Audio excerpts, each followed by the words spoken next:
اعوذ باللہ من الشیطان الرجیم، بسم اللہ الرحمن الرحیم۔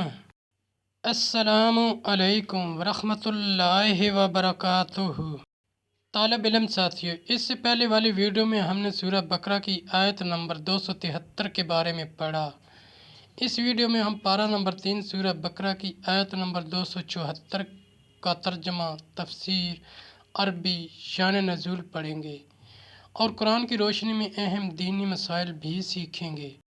لنک میں نے اس ویڈیو کے ڈسکرپشن میں شیئر کر دیا ہے۔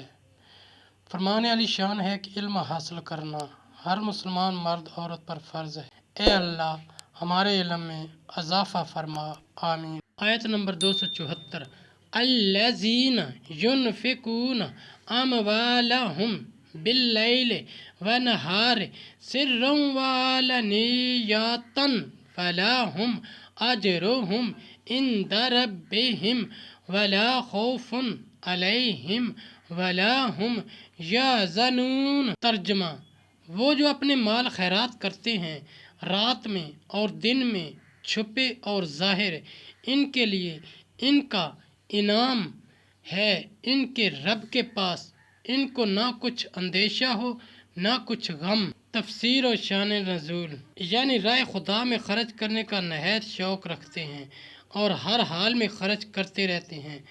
شان نزول، یہ آیت حضرت ابو بکر صدیق رضی اللہ تعالی عنہ کے حق میں نازل ہوئی جبکہ آپ نے راہ خدا میں 40,000 دینار خرچ کیے تھے، 10,000 رات میں اور 10,000 دن میں اور 10,000 پوشیدہ اور 10,000 ظاہر۔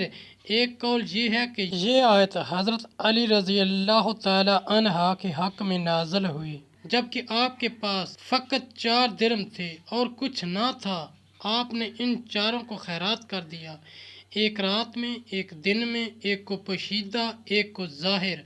فائدہ: آیت کریمہ میں نفقہ لیل کو نفقہ نہار اور نفقہ سر کو نفقہ اعلانیہ پر مقدم فرمایا گیا ہے۔ اس میں اشارہ ہے کہ چھپا کر دینا ظاہر کر کے دینے سے افضل ہے۔ ساتھیو، ہم نے قرآنی تعلیمات کو دنیا کے کونے کونے میں پہنچانا ہے، اس لیے آپ بھی لائک کیجئے، شیئر کیجئے اپنے دوستوں اور اپنی فیملی کو۔